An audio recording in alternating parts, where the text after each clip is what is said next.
टिटवाळ्यातील मुख्याध्यापिकेने केला तथाकथित समाजसेवक विजय देशेकर यांच्या विरोधात पोलीस ठाण्यात गुन्हा दाखल।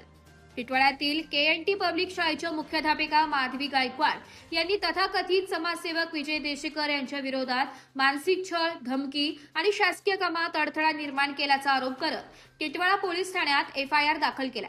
तक्रारदार मुख्याध्यापिका माधवी राहुल गायकवाड यांनी दिलेल्या फिर्यादीनुसार 25 जून रोजी दुपारी शाळेतील प्रशासकीय कामकाजादरम्यान कल्याण येथील शिक्षण विभागात तथाकथित समाजसेवक विजय देशेकर यांनी वारंवार वाद घालत तुम्ही धंदा करताय का अशी अपमानास्पद भाषा वापरली। तसेच कार्यालयात मोठ्याने आरडाओरड करत धमकी देऊन अश्लील भाषा वापरून त्यांच्या स्त्रीमनास लज्ज उत्पन्न होईल असं वर्तन केल्याचा आरोप फिर्यादीने केलाय। तसेच फिर्यादी माधवी गायकवाड यांनी विजय देशेकर हे नेहमीच शाळांना ब्लॅकमेल करून खंडणी उकळण्याचे काम करीत असून त्यासाठी पालक वर्गाला हाताशी धरून नाहक आरोप करत असतात। दरम्यान सदरचा प्रकार कल्याण शिक्षण मंडळाच्या शिक्षण विभागाचे प्रशासकीय अधिकारी रमेश बोरनारे यांच्या समोरच घडल्यामुळे शिक्षण विभागात उपस्थित असलेल्या अधिकारी कर्मचारी यांनीही या प्रकाराला दुजोरा दिलेला आहे।